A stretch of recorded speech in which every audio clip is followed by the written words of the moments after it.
Picture this. The year is 1525, and the English court hums with the sound of silk, secrets, and sin. King Henry VIII, still young and golden in the eyes of Europe, walks through the great hall of Greenwich Palace. His boots strike the marble floor like thunder. Behind him trails the weight of a kingdom, and a queen who cannot give him what he wants most, a son. At this point, the court already knows his reputation. Henry is not just a monarch, he is a man of appetite, power, food, music, women. Everything he touches must burn with intensity.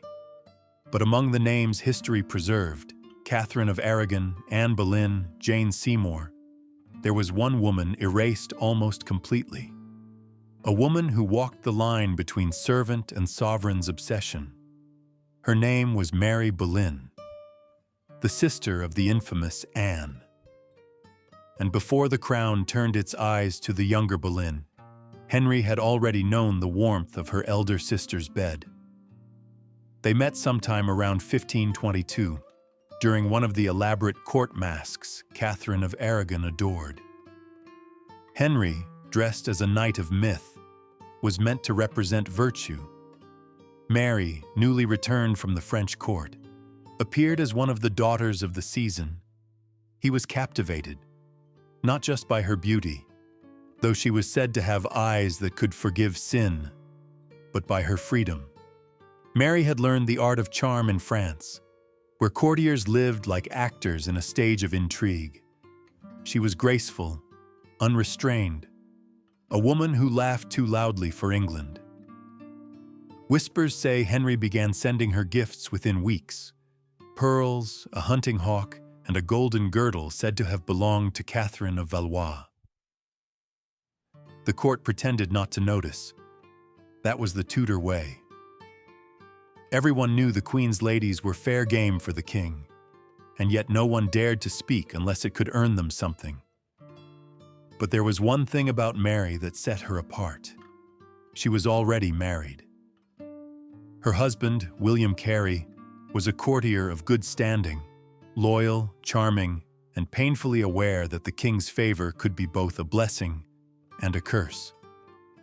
When the affair began, Carey did not protest. How could he? To defy the king meant ruin. Instead, he turned his humiliation into strategy. In exchange for his silence, Henry showered him with grants and lands. It was the price of peace and of his wife's body. Soon, Mary's family, the ambitious Boleyns, began to rise. Her father, Sir Thomas Boleyn, received diplomatic missions and wealth that seemed to appear from nowhere. Her brother George, a witty, dangerously clever man, became one of Henry's closest companions. Behind every favor was a secret. The king's mistress lay in their bloodline. And yet, just a few years later, her name would vanish. By 1525, Mary's glow had begun to fade. She had given birth to two children, Catherine Carey and Henry Carey, whose resemblance to the king was whispered about across every corridor of Whitehall. Even the Queen's ladies exchanged glances when the boy toddled through the gardens, golden-haired and regal in his posture. But there was no acknowledgement, no titles, no claim. Henry VIII was already turning his gaze elsewhere, toward someone younger, shrewder, and far more dangerous. Anne, Mary's sister. Imagine being the woman who once shared the king's bed, and now watching your own blood take your place. History rarely tells what that must have felt like. The jealousy, the confusion, the quiet, unbearable humiliation of knowing that your sister was now the king's obsession, the same man who might be the father of your children. Some chroniclers suggest that Mary warned Anne. Others say she pitied her. But if you read between the letters, the tone shifts. There's bitterness, a sense that Mary saw the danger before anyone else, because she had already lived it. Anne believed she could control Henry, that she was smarter than her sister, stronger, more virtuous. Mary knew better. She had seen how fast his affection could turn into obsession, and how obsession always turned into destruction. The story of Mary Boleyn was buried not because it lacked drama, but because it revealed the truth of Henry's court. Behind the power, behind the marriages and executions, there was a system, a cycle that chewed up women and crowned them only to crush them. Mary's brief, forbidden reign as mistress was the spark that ignited one of England's greatest tragedies. Because without Mary, there would have been no Anne. And without Anne, no Elizabeth. And without Elizabeth, no England as we know it. But before we reach that point, before her sister stole the stage, there was still one last secret Mary carried, a secret that nearly cost her life. By 1526, the court had already begun to whisper a new name, Anne Boleyn, Mary's younger sister, sharper, bolder, and far less forgiving. Where Mary had been soft and yielding, Anne was fire, precise, controlled, and impossible to ignore. Henry's letters from that year still survive. He wrote of love that burns like virtue disguised as sin. And though no one dared speak it aloud, everyone knew. The king was done with Mary. For the first time, the elder Boleyn sister found herself on the outside. The gifts stopped. The visits ended. William Carey, her husband, no longer smiled when her name was mentioned. The Queen's ladies began to look at her with pity, the kind that feels like poison. But life at Henry's court was never static.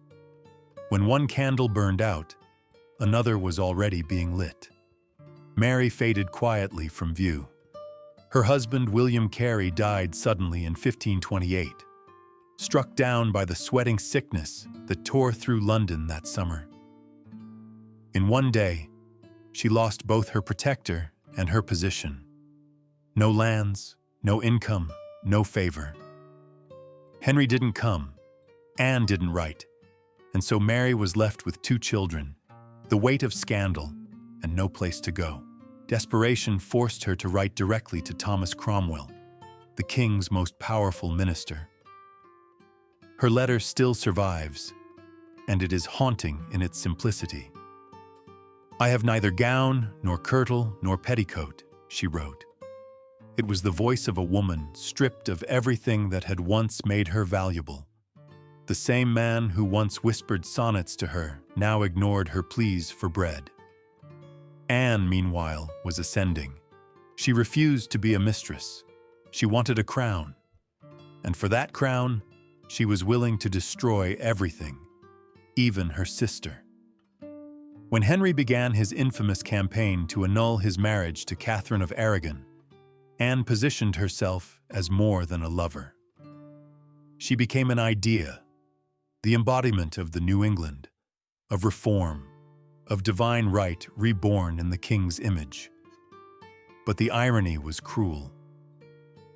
The very ambition that elevated Anne was born in the ashes of Mary's disgrace.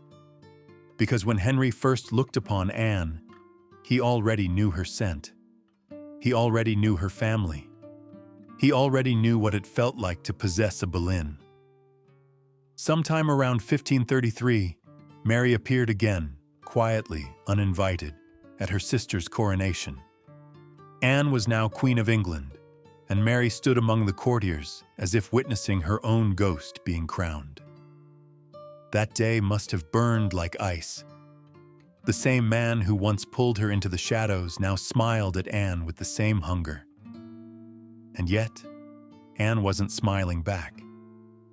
She was watching him, her crown heavy with expectation, her eyes already dark with fear. Mary, perhaps for the first time, saw what power truly cost, because she knew something Anne had forgotten. When Henry's desire cooled, death always followed. In the years that followed, Mary vanished from the chronicles again. But her story didn't end in silence. It ended in defiance. In 1534, while England tore itself apart over the king's new religion and Anne's influence, Mary did something unthinkable. She fell in love, truly this time, with a man far beneath her rank. His name was William Stafford, a soldier of the Guard. He had no title, no fortune, nothing to offer her but honesty. They married in secret. It was the boldest act of rebellion she had ever committed. And it destroyed what little favor she still had left. When the Queen, her own sister, found out, she was furious. Anne called it an offense against blood and dignity. Mary was banished from court once more. But this time she didn't beg. She wrote again to Cromwell, not with tears, but with clarity. Better to be the wife of an honest man than the mistress of a king. That letter is perhaps the only moment in Tudor history where a woman refused to play the game and survived it. While Anne's power was devoured by the same man who had created it, Mary lived quietly in the countryside with her new husband. No silks, no courtiers, no throne, just peace, something no Boleyn had ever known. And when Anne Boleyn was executed in 1536, accused of adultery and treason, Mary didn't attend the beheading. She stayed away. But witnesses say she wept alone that morning, clutching a letter that no one was ever allowed to read. Some believe it was from Henry. Others from Anne herself. Mary Boleyn would die just 2 years later, in 1538, her name fading like smoke in the chronicles of Tudor England.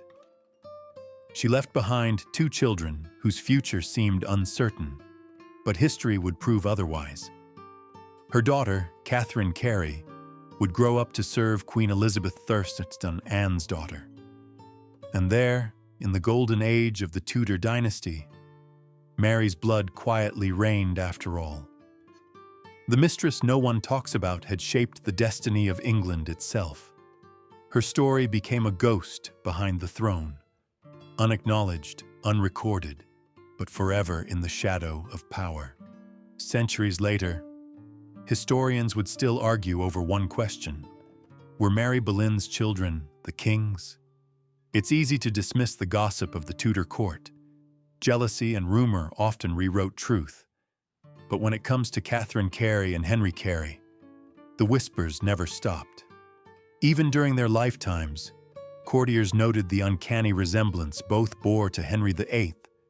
The same red-gold hair, the same heavy-lidded eyes, the same proud tilt of the chin that no Boleyn had carried before.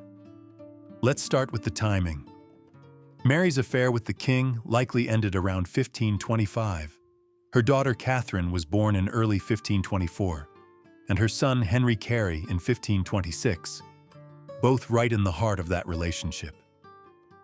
Their supposed father, William Carey, never denied paternity, but Henry's grants to him during those years were suspiciously generous. Land, offices, pensions, far beyond what a minor courtier could expect. Was it guilt, gratitude, or hush money? At court, everyone understood the unspoken rule. A king's mistakes were never to be written, only rewarded. If you kept quiet, you survived. Mary did. Her children did. And perhaps because she vanished from scandal before Anne's downfall, her bloodline escaped the curse that haunted the rest of her family. When Anne Boleyn was executed in May 1536, her enemies thought they had erased the Boleyn name forever. But in a quiet manner outside London, 2 children, possibly the king's, lived under the protection of relatives who dared not speak of their heritage. Fast forward 20 years. England had burned through 5 queens, 1 execution, 2 miscarriages, and a revolution of faith. By 1558, a new monarch rose to the throne, Queen Elizabeth II, the Virgin Queen, daughter of Anne Boleyn and Henry VIII. And by her side, a woman named Catherine Carey, her cousin and closest confidant. Elizabeth called her kinswoman, but the bond between them was deeper than blood. Catherine had been raised in the shadow of shame, yet she became one of the most trusted women in the realm. Some scholars even believe Elizabeth treated her with the kind of devotion reserved not for a cousin, but for a sister. If the rumors were true, that's exactly what she was. Catherine married Sir Francis Knollys and bore 16 children, many of whom became powerful courtiers in Elizabeth's court. Her son, Henry Knollys, commanded the Queen's navy. Her daughter, Lettice Knollys, would one day marry Robert Dudley, Elizabeth's favorite, in secret. Even in the next generation, Mary's blood kept circling back to the crown. By the 17th century, her descendants married into the Spencer and Cavendish families, names that would later connect directly to Winston Churchill and even Princess Diana. Yes, it's possible that through centuries of interwoven lines, Mary Boleyn's blood still flows through the modern British royal family. From the mistress the world forgot, to the dynasty that never died. But history, as always, has its ghosts. For all her descendants' triumphs, Mary herself died almost forgotten, buried in an unmarked grave at Hever Castle, the Boleyn family home. Her name rarely appeared in records, her story overshadowed by Anne's tragedy. Yet there is something strangely poetic in that silence. Anne's ambition burned too brightly and consumed her. Mary's humility, or perhaps exhaustion, saved her. In a world where a woman's worth was measured by her usefulness to a man, Mary did something radical. She chose love. Not power, not safety. Love. Years after her death, one of her letters resurfaced in a dusty archive. In it, she wrote, "I would rather beg my bread with him than be the greatest queen in Christendom." Those words read almost defiant, as if she knew that history would forget her, and yet she didn't care. She had seen the crown up close, had felt its weight crush everyone it touched. Mary Boleyn had lived both as pawn and player, and in the end, she won the one thing no one in Henry's court ever truly possessed: freedom. When we think of the Tudor court, we think of Anne's execution, Henry's rage, Elizabeth's glory. But behind all of that was Mary, the quiet spark that set the fire. Without her, the king might never have looked upon the Boleyns. Without her, Anne's rise and fall might never have happened. Without her, Elizabeth's reign, the very soul of the English Renaissance, might never have existed. The woman history forgot gave birth to the bloodline that changed the world. And somewhere, buried beneath the moss-covered stones of Hever, her story still hums like a secret the wind refuses to carry. This is not just history. It's the anatomy of power, lust, and survival. The hidden mistress no one talked about was, perhaps, the one who shaped England most of all. Imagine this. It's a gray morning at Hever Castle, nearly 500 years after Mary Boleyn last walked its gardens. The roses bloom where her footsteps once fell, and the air carries the same scent of wet stone and history. Tourists wander the corridors now, where kings once whispered and queens wept, and most of them pause before the grand portrait of Anne Boleyn, her sharp gaze frozen forever in oil and myth. Few stop to notice the smaller portrait nearby, the one of a woman whose eyes seem softer, almost apologetic. That's Mary, the mistress, the forgotten sister, the survivor. But if you look closely, truly look, you'll see something in that painting that Anne never had: peace. It's strange, isn't it? How history remembers the flames but forgets the spark. Anne burned, literally and figuratively, in the center of a national storm. But Mary, the woman who came before her, shaped that storm in silence. Her story was buried not because it lacked significance, but because it revealed too much truth about the Tudor court. She exposed the machinery behind the monarchy, the trading of women's bodies for power, the quiet deals made in bedchambers and corridors. She was evidence of how England's most celebrated dynasty was built not just on wars or treaties, but on desire. When Henry VIII's eyes first landed on Mary around 1522, she was just one of many noblewomen brought to entertain at court. By the time he grew tired of her in 1525, the Boleyn family had climbed so high that their name would soon dominate England. But Mary's fall didn't end her story. It changed its direction. She saw what others couldn't, that Henry's love was a weapon disguised as a gift, that behind every smile lay a threat, and that no one, not even a queen, was safe once his obsession cooled. Years later, when Anne faced the scaffold at Tower Green, perhaps she finally understood what her sister had learned first, that surviving Henry VI's love was rarer than surviving his hate. We often speak of Anne Boleyn as the woman who changed history, the catalyst of England's break from Rome, the reason the Church of England exists. But it was Mary's body that began the revolution. Her quiet submission, or perhaps reluctant compliance, with the king's advances gave the Boleyns their first taste of royal favor. Her father's promotions, her brother's rise, Anne's introduction to the royal circle, all flowed from that initial sin. And when Henry replaced Mary with Anne, it wasn't love that drove him. It was obsession with the idea of control. Control over women, over religion, over history itself. Mary, stripped of courtly illusion, chose exile.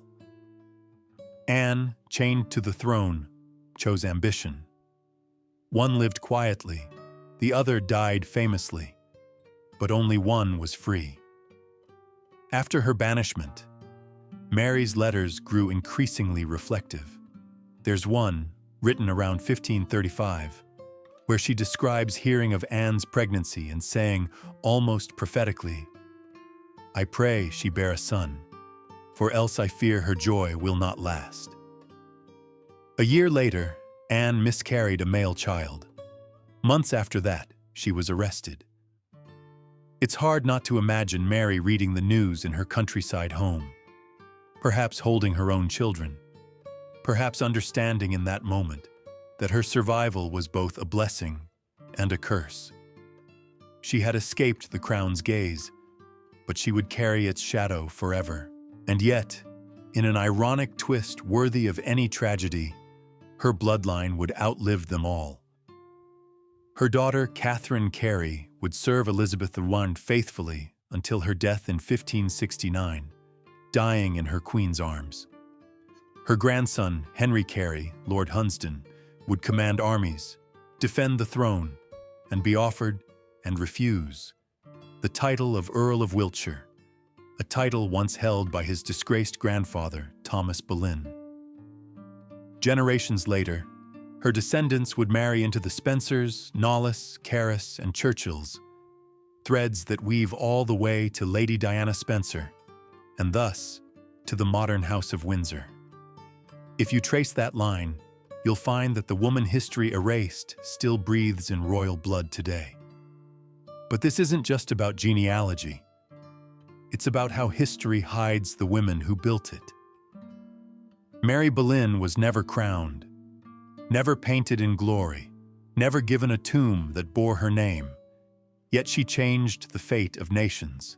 She bore the king's children, endured the queen's cruelty, survived the court's betrayal, and then did the unthinkable. She walked away. No triumphal exit, no last speech, just silence and love. A woman in Tudor England choosing love over status was an act of rebellion. And perhaps that's why her story had to disappear. Today, when the wind moves through Hover's gardens, it rattles the ivy that covers her grave. Some visitors say they feel a stillness there, not grief, not anger, but something gentler. Maybe it's the echo of her final choice. Maybe it's the whisper of a life that mattered, even when history refused to write it down. Because the truth is, without Mary, there would be no Anne. Without Anne, no Elizabeth. Without Elizabeth, no empire. And without her, the royal blood that runs through Buckingham Palace might never have existed at all.